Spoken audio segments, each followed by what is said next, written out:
Hi students, welcome to Manith Academy. I am Punnarao, faculty for competitive exams, specific to Indian economy subject. ఈ thumbnail చూసుంటాం. ఈ thumbnail చూసిన తర్వాత మనకేం అర్థమవుతుందంటే Indian economy నేర్చుకోవాలి అంటే NCERT economics foundation కావాలి అని ఈ thumbnail చూపిస్తుంది. And one more point, basic foundation అవసరం అని ఇక్కడ మనం చూస్తున్నాం. ఇండియన్ ఎకానమీ ఎఫిషియెంట్గా మీకు అనుకున్న లెవెల్గా మీరు మార్క్స్ సాధించాలి అంటే ఎన్సిఆర్టీ ఫౌండేషన్ అనేది చాలా అవసరం, దాని ప్రాముఖ్యత ఎంతో ఉంది. సో ఇప్పుడు ఈ ఎన్సిఆర్టీ ఎకనామిక్స్ ఫౌండేషన్లో ఎందుకు వెళ్ళాలి, అసలు బేసిక్ ఫౌండేషన్ అనేది మనకి ఎందుకు అవసరమో చూద్దాం.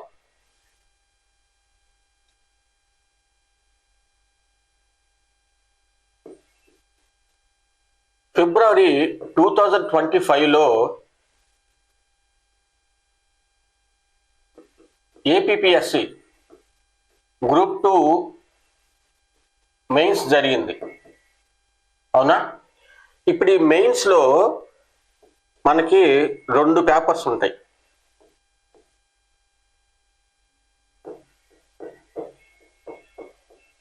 పేపర్ 1 అండ్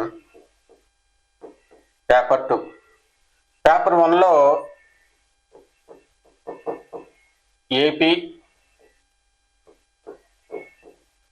ఏపీ హిస్టరీ, తర్వాత పాలిటీ, ఈ 2 పేపర్స్ ఉంటాయి. పేపర్ 2లో సేమ్ మీకు తెలిసినట్టుగానే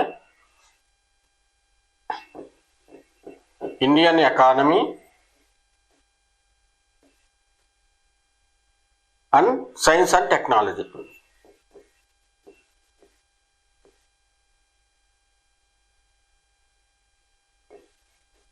ఈ 2 పేపర్స్ ఉంటాయి. ఏపీ హిస్టరీకి 75 మార్క్స్ వెయిటేజ్, పాలిటీ కూడా 75 marks, Indian economy 75 marks and science and technology కూడా 75 మార్క్స్ ఉంటుంది. ఈ గ్రూప్ 2 మెయిన్స్లో సో రీసెంట్గా నేను స్టూడెంట్స్తో ఇంటరాక్ట్ అయినప్పుడు వాళ్ళు నాకు చెప్పింది ఏంటంటే హిస్టరీలో వాళ్ళు 60 to 65 మార్క్స్ తెచ్చుకున్నారు అవుట్ ఆఫ్ 75. పాలిటీలో కూడా అంతే, 60 to 65 out of 75. Science and టెక్నాలజీలో దగ్గర 60 నుంచి 65. కానీ ఇండియన్ ఎకానమీకి వచ్చిన తర్వాత 40 నుంచి 50 మార్కులకు మాత్రమే స్టూడెంట్స్ పరిమితం కాగలిగారు. దానివల్ల వాళ్ళకు జాబ్ కోల్పోవడం అనేది జరిగింది. So job they last their job. కారణం ఏంటో తెలుసా? ఈ ఇండియన్ ఎకానమీలో సరైన బేసిక్స్ లేకపోవటం,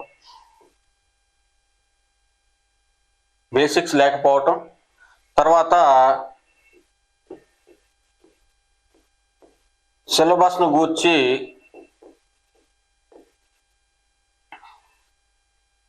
సరైన అవగాహన లేకపోవటం,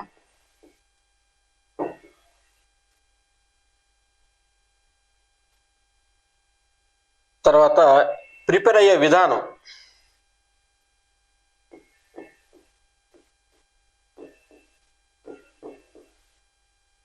ప్రిపరేషన్ విధానం, బేసిక్స్ ప్రాపర్గా లేవు, సిలబస్ కూర్చున్న సరైన అవగాహన లేదు, ప్రిపరేషన్ విధానం అనేది కరెక్ట్గా లేదు. దానివల్లే ఇండియన్ ఎకానమీ సబ్జెక్ట్ ఫెయిల్ అవటం జరిగింది.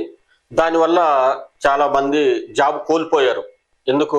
ఏపీ హిస్టరీలో మీరు అనుకున్న మార్క్స్ వచ్చినాయి, పాలిటీలో అనుకున్న మార్క్స్ వచ్చినాయి, ఈవెన్ సైన్స్ అండ్ టెక్నాలజీలో కూడా మీరు అనుకున్న మార్క్స్ వచ్చినాయి. కానీ ఎకానమీలో చాలామంది ఫెయిల్ అవడానికి కారణం ఏంటంటే సరైన సిలబస్ మీద సరైన అవగాహన లేదు, తర్వాత వాళ్ళకి ప్రిపరేషన్ విధానం తెలియదు, అంతేకాని బేసిక్స్ మీద సరైన పట్టు కూడా వాళ్ళు కోల్పోవటం జరిగింది.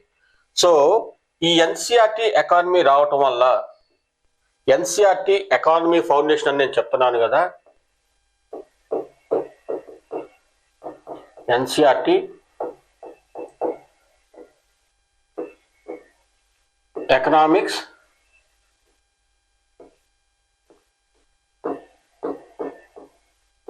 ఫౌండేషన్, ఈ కోర్స్ ద్వారా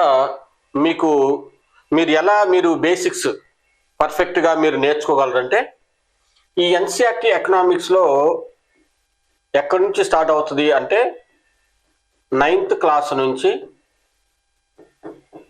12th స్టాండర్డ్ దాకా ఈ ఎన్సిఆర్టీ ఎకనామిక్స్ సిలబస్ మీకుంటుంది. ఎన్సిఆర్టీ ఎకనామిక్స్ సిలబస్ మీకుంటుంది. సో ఈ 9th క్లాస్ నుంచి 12th స్టాండర్డ్ దాకా ఏవైతే ఉన్నాయో వాటిలో మీకు బేసిక్స్ నుంచి ఈ 9th క్లాస్ స్టార్ట్ అవుతుంది. ఈ బేసిక్స్లో ఎలా వాళ్ళు నీట్గా ఎక్స్ప్లెయిన్ చేశారు సిలబస్ అంటే, ఫస్ట్ పాయింట్ వాళ్ళు ఏ కాంటెక్స్ట్లో ఆ చాప్టర్ చెప్తున్నారు, తర్వాత దానికి సంబంధించిన కాన్సెప్ట్ ఏంటి, ఐ హోప్ మీకు అర్థమవుతుంది అనుకుంటున్నాను. సో ఒక చాప్టర్ కానీ తీసుకుంటే ఫస్ట్ వాళ్ళు దాని కాంటెక్స్ట్ ఏందో చెప్తారు, ఆ తర్వాత దాని కాన్సెప్ట్ ఏదో వివరిస్తారు, మూడోది దాని గురించి ఉదాహరణ తీసుకొని దాన్ని క్లియర్ కట్గా ఎక్స్ప్లెయిన్ చేస్తారు. ఇలా చెప్పినప్పుడు మనకి కాంటెక్స్ట్ ఏందో తెలుస్తుంది, కాన్సెప్ట్ ఏదో తెలుస్తుంది, దానికి సంబంధించిన ఉదాహరణ తెలిసినప్పుడు మీరు ఏ కాన్సెప్ట్ అయితే చదువుతున్నారో దాని మీద మీకు పూర్తిగా అవగాహన రావటం జరుగుతుంది. ఇలా పూర్తిగా అవగాహన వచ్చినప్పుడు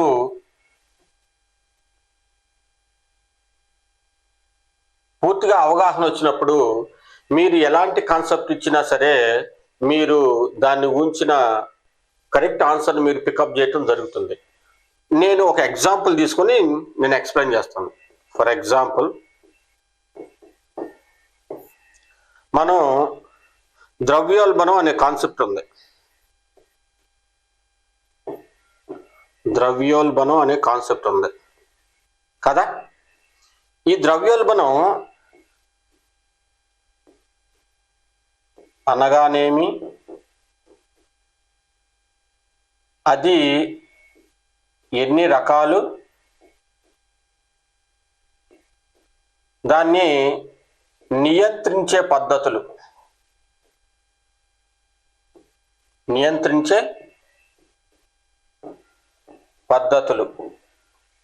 ఈ క్రమంలో మనకి మానిటరీ పాలసీ ఉంది, కోశ విధానం, మానిటరీ పాలసీ, ఫిజికల్ పాలసీ అనేవి ఉన్నాయి. నీకు ద్రవ్యోల్బణం గురించి పూర్తిగా తెలిస్తేనే నీకు ఎలాంటి బిట్ ఇచ్చినా సరే నువ్వు ఆన్సర్ కరెక్ట్గా పిక్ చేయగలవు.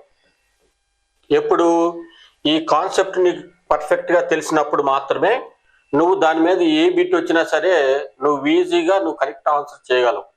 నీకు ఈ కాన్సెప్ట్ తెలియకపోతే నీకు ఈ బిట్ అనేది కరెక్ట్ బదులు రాంగ్ ఆన్సర్ పెడతావు కదా.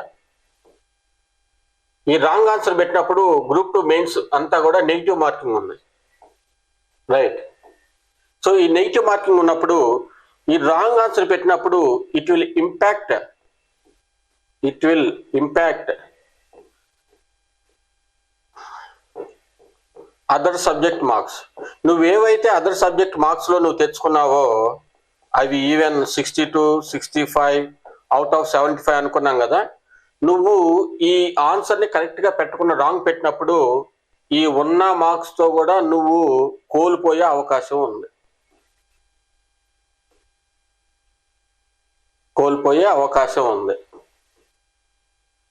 సో ఇప్పుడు నేను ఏం చెప్పాలి అనుకున్నా అంటే what my intention behind this example is, ఈ బేసిక్స్లో ద్రవ్యాలు అనే కాన్సెప్ట్ ఉంది.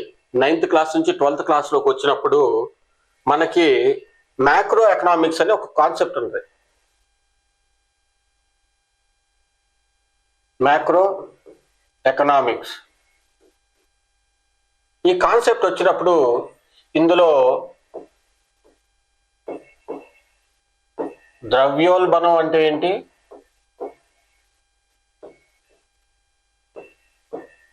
బ్యాంకింగ్ అంటే ఏంటి, తర్వాత ఆర్బీఐ పాలసీలు కానీ విధానాలు కానీ ఉన్నాయి.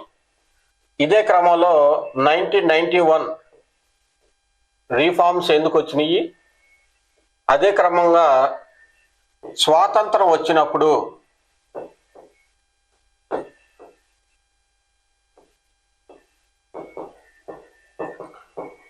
అక్కడ ట్రేడ్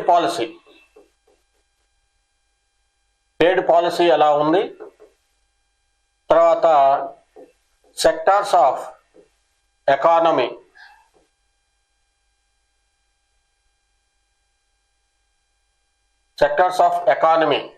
తర్వాత more over on the how the service sectors and manufacturing. So ఎలా ఉన్నాయి స్వాతంత్రం వచ్చినప్పుడు ఈ ట్రేడ్ పాలసీ కానీ, సెక్టార్స్ ఆఫ్ ఎకానమీ కానీ, అందులో ఉన్నటువంటి మ్యానుఫ్యాక్చరింగ్ సెక్టార్ కానీ, సర్వీస్ సెక్టార్ కానీ 3 లెవెల్స్ ఆఫ్ ఉంది. మనకేంటి, ప్రైమరీ,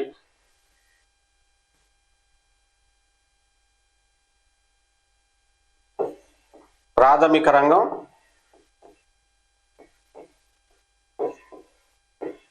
ద్వితీయ రంగం, తృతీయ రంగం. ఈ 3 కూడా during the eve of independence, స్వాతంత్రం వచ్చిన క్రమంలో ఈ 3 రంగాలకు సంబంధించిన పనితీరు ఎలా ఉంది, తర్వాత దానికి సంబంధించిన విదేశీ వాణిజ్యం కానీ, తర్వాత మిగతా పరిశ్రమలు ఏ విధంగా కొనసాగుతున్నాయో కూడా ఈ మ్యాక్రో ఎకనామిక్స్ సంబంధించి 11th and 12th స్టాండర్డ్ బుక్స్లో మనం చదువుకోవచ్చు. సో ఈ ఎన్సీఆర్టీ ఎకానమీ బేసిక్స్ ఎట్లయితే వచ్చారో ఫస్ట్ మనం అనుకున్నాం కదా.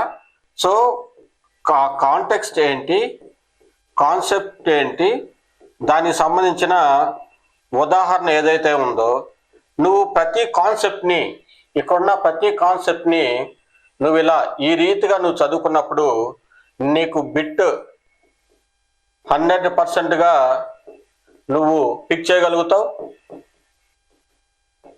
రైట్ ఆన్సర్ వస్తుంది. అదేవిధంగా ఇప్పుడు ఉన్నటువంటి మనకి ఎగ్జామ్ ట్రెండ్ కానీ చూస్తే, ఇప్పుడు ఉన్న మనకి ఎగ్జామ్ ట్రెండ్ ఎలా ఉంది, 3 రకాలుగా ఉంది. ఏది, సులభ స్థాయి, మధ్యస్థ స్థాయి, క్లిష్ట స్థాయి. సో ఈ 3 రకాల్లో ప్రశ్నలు ఎలా ఉంటున్నాయి అంటే, ఫస్ట్ స్టేట్మెంట్ ఓరియంటెడ్గా అడుగుతాడండి. Next application oriented, statement oriented, application oriented.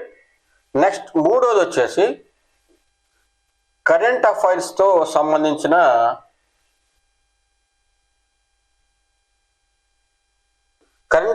సంబంధించినటువంటి ప్రశ్నలు కూడా అడగటం జరుగుతుంది.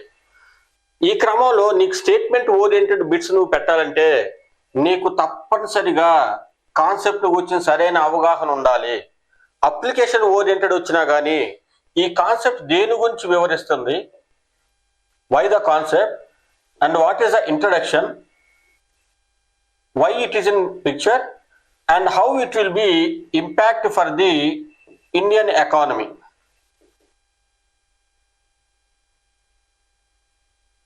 ఒక కాన్సెప్ట్ కానీ వచ్చిందంటే ఆ కాన్సెప్ట్ ఎందుకు వచ్చింది, దాని పరిచయం ఏంటి, దానివల్ల లాభాలు ఏంటి, ఆ ఉన్నటువంటి కాన్సెప్ట్ భారతదేశ ఆర్థిక వ్యవస్థ మీద ఎలాంటి ప్రభావం చూపుతుందో కూడా తెలిసేంతగా మనం పూర్తిగా దాని మీద అవగాహన ఉన్నప్పుడు మాత్రమే ఎలాంటి బిట్ ఇచ్చినా సరే, అది స్టేట్మెంట్ ఓరియంటెడ్ అయినా, అప్లికేషన్ ఓరియంటెడ్ అయినా, కరెంట్ అఫైర్స్ రిలేటెడ్ ఓరియంటెడ్ అయినా సరే, పేపర్ ఎలా వచ్చినా సరే మీకు మార్క్స్ అనేది ఈజీగా 60 to 65 అవుట్ ఆఫ్ 75% ఉంటుంది.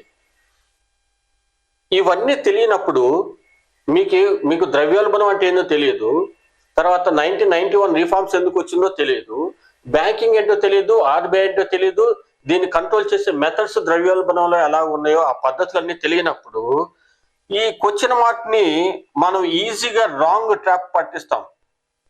సో క్వశ్చన్ రాంగ్ పెడతాము, దాని ఇంపాక్ట్ అనేది మిగతా సబ్జెక్ట్స్ మీద కూడా ఉంటుంది. కాబట్టి సో ఫైనల్గా మనకి నో జాబ్.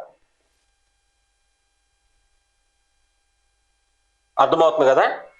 అందుకని చెప్పేసి ఇప్పుడు మనం డైరెక్ట్గా ఇండియన్ ఎకానమీని మనం నేర్చుకున్నప్పుడు, చాలా మంది కన్ఫ్యూజ్ అవుతూ ఉంటారు. ఎందుకంటే ఫర్ ఎగ్జాంపుల్ ప్రణాళికలు తీసుకున్నాము. ఈ ప్రణాళికల్లో పంచవర్ష ప్రణాళికలు 12 ఉన్నాయి. దాని తర్వాత నీతి ఆయోగ్ వచ్చింది. సో ప్రణాళికల్లో ప్రతి ఒక్క ప్రణాళికని కానీ మనం గమనించినట్లయితే దాని ఉద్దేశం ఏంటి, తర్వాత ఆ ప్రణాళికలో దేని మీద వారు ఏం చేశారు. ఫర్ ఎగ్జాంపుల్ వ్యవసాయమా, లేకపోతే పావర్టీ మీదనా, లేకపోతే పరిశ్రమల మీదనా, వాళ్ళు అనుకున్న జీడిపి రేట్ ఎంత, తర్వాత వాళ్ళు సాధించిన జీడిపి రేట్ ఎంత, ఇలా రకరకాలుగా 12 పంచవర్ష ప్రణాళికల్లో కూడా వాటి యొక్క విధి విధానాలు మనం గమనించవచ్చు. ప్రణాళికల గురించి నీకు కంప్లీట్గా తెలియకుండా ప్రణాళికల మీద నువ్వు బిట్ని హ్యాండిల్ చేసినప్పుడు అది రాంగ్ అవుతుంది. దాని ప్రభావం అనేది మిగతా సబ్జెక్ట్లో నువ్వు తెచ్చిన మార్క్స్ మీద కూడా ప్రభావం చూపుతుంది. కాబట్టి బేసిక్స్ అనేది మనం చాలా పర్ఫెక్ట్గా ఉంటే ఈ బేసిక్స్ ఆఫ్ ఫౌండేషన్లో మీకు ఎన్సీఆర్టీ ఎకనామిక్స్ మీద కంప్లీట్గా పూర్తి అవగాహన ఇచ్చేటువంటి బాధ్యత మేము తీసుకుంటాం. ఇప్పుడు ఈ ఎన్సీఆర్టీ ఎకనామిక్స్లో మనం ఎలా దీన్ని హ్యాండిల్ చేస్తున్నామో, ఈ ఎన్సీఆర్టీ ఎకనామిక్స్ నేర్చుకోవటం వల్ల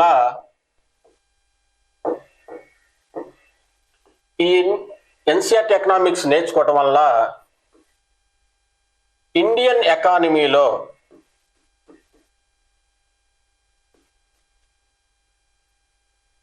at least 60 to 65 out of 75 marks తెచ్చుకోవచ్చు. ఎందుకో తెలుసా? ఈ ఎన్సీఆర్టీ ఎకానమిక్స్ అనేది ఫస్ట్ ఇది ఏం చేస్తుందంటే it can make us very strong in the basics.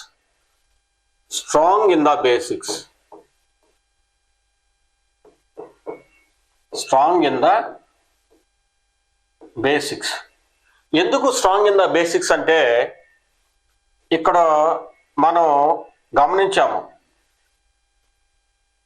Concept ఏంటి, కాంటెక్స్ట్ ఏంటి, యూజ్ కేస్ ఎగ్జాంపుల్ తీసుకున్నాం. సో అలా తీసుకున్నప్పుడు నీకు బేసిక్స్ మీద కంప్లీట్గా అవగాహన వస్తుంది, పూర్తి అవగాహన వస్తుంది. ఎందుకు? నువ్వు ఇది 9th to 12th క్లాసెస్ దాకా నువ్వు కవర్ చేస్తావు కాబట్టి. నెక్స్ట్ ఈ ఎన్సీఆర్టీ ఎకనామిక్స్ నేర్చుకోవటం వల్ల రెండో ప్రయోజనం ఏంటంటే ఇది డైరెక్ట్ సిలబస్ ఉంది. Direct syllabus of APPSC, TSPSC for both Group 1 and Group 2, Group 3 and as well as Group 4. So ఈ ఎన్సీఆర్టీ కొన్నిసార్లు మనం కానీ గమనిస్తే ఈ ఎన్సీఆర్టీ బుక్స్ నుంచి డైరెక్ట్గా బిట్స్ అపీర్ అవుతూ ఉంటాయి. డైరెక్ట్ బిట్స్ మనం గమనించవచ్చు. అది హిస్టరీ కావచ్చు, జాగ్రఫీ కావచ్చు, ఎకనామిక్స్ కావచ్చు, పాలిటీ కావచ్చు, డైరెక్ట్ బిట్స్ వస్తూ ఉంటాయి. Group 1, Group 2, Group 3, Group 4, not only that one, there is RRB, NTPC, SSC. ఇలా గవర్నమెంట్ ప్రభుత్వం నిర్వహించే ప్రతి ఎగ్జామ్లో కూడా ఎన్సీఆర్టీ ఎకనామిక్స్ నుంచే డైరెక్ట్గా కొన్నిసార్లు బిట్లు రావటం జరుగుతుంది. సో ఫస్ట్ ఎన్సీఆర్టీ ఎకనామిక్స్ నేర్చుకోవటం వల్ల we will be strong in the బేసిక్స్లో మనం స్ట్రాంగ్ అవుతాం. తర్వాత డైరెక్ట్ సిలబస్ మ్యాప్ అవుతుంది. తర్వాత ఇంకేంటి అంటే we will be travelling towards, we can move towards advanced లెవెల్లోకి వెళ్ళిపోతాం. ఎందుకంటే మనకి కాన్సెప్ట్స్ ఇవన్నీ తెలుసు కదా. సో ప్రతి కాన్సెప్ట్ మనం ఈ విధంగా మనం చదివినప్పుడు డెఫినెట్లుగా అడ్వాన్స్డ్ లెవెల్లో ఉంటాం. ఈ అడ్వాన్స్డ్ లెవెల్ని ఇండియన్ ఎకానమీ చదివేటప్పుడు చాలా ఈజీగా ఉంటుంది ఈ అడ్వాన్స్డ్ లెవెల్ అనేది. సో ఫస్ట్ మనం బేసిక్ స్ట్రాంగ్ అవుతాము. తర్వాత డైరెక్ట్ సిలబస్ అనేది మ్యాప్ అయి ఉంది కాబట్టి ఈజీగా మనకి కొన్నిసార్లు డైరెక్ట్ బిట్స్ రావటం కూడా మనం గమనించవచ్చు. గ్రూప్ 1 కానీ గ్రూప్ 2 కానీ మిగతా ఎగ్జామ్స్లో కానీ ఈ అడ్వాన్స్ లెవెల్ వచ్చింది. తర్వాత it will boost up our score. So end of the day మనం we're looking for the marks only, right? So easily we will be touch in between 60 to 65 out of 75. So NCERT economics చదవటం వల్ల మనకు వచ్చేటువంటి ఉపయోగం ఏంటంటే బేసిక్స్లో మనం strong అవుతాము. తర్వాత సిలబస్లో ఎందుకంటే డైరెక్ట్ సిలబస్ మ్యాపింగ్ ఉంది కాబట్టి డైరెక్ట్ సిలబస్లో మనం గమనించవచ్చు. డైరెక్ట్ సిలబస్లో మనం టచ్ చేస్తారు కాబట్టి తర్వాత అడ్వాన్స్ లెవెల్లోకి వెళ్ళిపోవచ్చు. ఇవన్నీ మనం నేర్చుకోవటం వల్ల ఇండియన్ ఎకానమీలో ఉన్నటువంటి ప్రతి కాన్సెప్ట్ని అడ్వాన్స్ లెవెల్లో నేర్చుకోవచ్చు. సో దట్ ఇండియన్ ఎకానమీకి మనం వెళ్ళినప్పుడు అది ఈజీ అవుతుంది మనకి. సో ఎందుకంటే ప్రతిదీ మనకి కాన్సెప్ట్ తెలుసు, కాంటెక్స్ట్ తెలుసు, దాని యూజ్ కేస్ ఏంటో తెలుసు, దాని ఉదాహరణతో మనం చూస్తాం కాబట్టి అవి ఈజీగా ఉంటుంది. అంతేకాదు it will boost up our score. So మన స్కోర్ని అధిగమించడం, ఎక్కువ మార్క్స్ తెచ్చుకునే క్రమంలో ఈ ఎన్సీఆర్టీ ఎకనామిక్స్ ఫౌండేషన్ అనేది మనకి దోహదపడుతుంది. ఫైనల్గా ఇంకేముందండి, finally job is in our hand.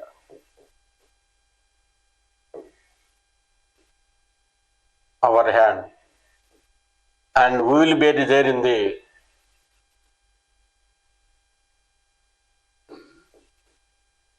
విజయం అనేది మన సొంతం అవుతుంది. కాబట్టి ఈ ఎన్సీఆర్టీ ఎకనామిక్స్ నేర్చుకోవటం వల్ల బేసిక్స్లో నువ్వు స్ట్రాంగ్ అవుతావు.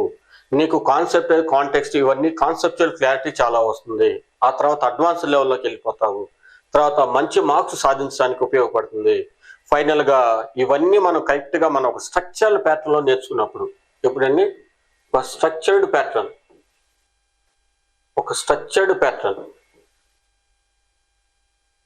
స్ట్రక్చర్డ్ ప్యాటర్న్లో మనం నేర్చుకున్నప్పుడు విజయం మన సొంతం అవుతుంది. ఇండియన్ ఎకానామిక్స్ చాలా మంది దగ్గర ఇక్కడే వాళ్ళు చాలా ఇబ్బంది పడుతూ ఉంటారు. So Indian economy will get very easy when you are following the NCERT economics foundation. ఒక్కసారి ఎన్సీఆర్టీ ఎకనామిక్స్ ఫౌండేషన్స్ మీరు ప్రిపేర్ అయిన తర్వాత ఇండియన్ ఎకానమీని చాలా సులభ స్థాయిలో మీరు ప్రిపరేషన్కి చాలా ఈజీగా ఉంటుంది. సో ఈ ఎన్సీఆర్టీ ఎకనామిక్స్ వల్ల అడ్వాంటేజెస్ మనకు ఉన్నాయి. సో ఒక్కసారి ఇవన్నీ నువ్వు ఇలా స్ట్రక్చర్డ్ ప్యాటర్న్లో నువ్వు ప్రిపేర్ అయినప్పుడు బిట్ అనేది మ్యాక్సిమం నువ్వు 99% కరెక్ట్గా పెడతావు. అది పేపర్ ఎలా వచ్చినా కానీ, అది ఈజీ కానీ, మోడరేట్ కానీ, తర్వాత డిఫికల్ట్ కానీ, క్లిష్ట స్థాయి కావచ్చు, మధ్య స్థాయి కావచ్చు, లేదా మరీ సులభ స్థాయిలో కానీ ఉండవచ్చు. సో పేపర్ ఎలా వచ్చినా సరే మనం అనుకున్న మార్క్స్ సాధించి దాంట్లోంచి మనం విజయం సాధించేలా ఉండాలి అంటే ఎన్సీఆర్టీ ఎకనామిక్స్ ఫౌండేషన్ అనేది మనకి చాలా ఇంపార్టెంట్. సో ఇప్పుడు దాకా నేను చెప్పాను కదంతా. సో దాన్ని బట్టి మీరే ఆలోచించుకోవచ్చు. మనం ఇండియన్ ఎకానమీని ఎఫిషియెంట్గా మనం నేర్చుకోవాలి అంటే ఎన్సీఆర్టీ ఎకనామిక్ ఫౌండేషన్ అనేది మనకి చాలా అవసరం. సో ఈ ఎన్సీఆర్టీ ఎకనామిక్స్ ఫౌండేషన్ ద్వారా మీరు భారతదేశ ఆర్థిక వ్యవస్థని ఈజీగా మీరు అనుకున్నట్టుగా చదువుకోవచ్చు. అందులో మీకు ఎటువంటి కన్ఫ్యూజన్ ఉండదు. ఈ ఇండియన్ ఎకానమీ గురించి మీరు ఇబ్బంది పడాల్సిన అవసరం లేదు. కంప్లీట్గా పూర్తి స్థాయిలో ఎన్సీఆర్టీ సిలబస్ని 9th క్లాస్ నుంచి ఏంటండి నైన్త్ క్లాస్ నుంచి 12th స్టాండర్డ్స్ దాకా డీటెయిల్డ్గా నేను మీకు ఎక్స్ప్లెయిన్ చేయటం జరుగుతుంది. సో నేను ఎలా మీకు ఎక్స్ప్లెయిన్ చేస్తాను అంటే, ఫస్ట్ ప్రతి చాప్టర్ని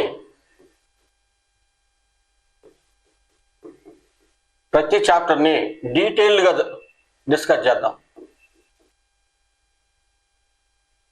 పూర్తి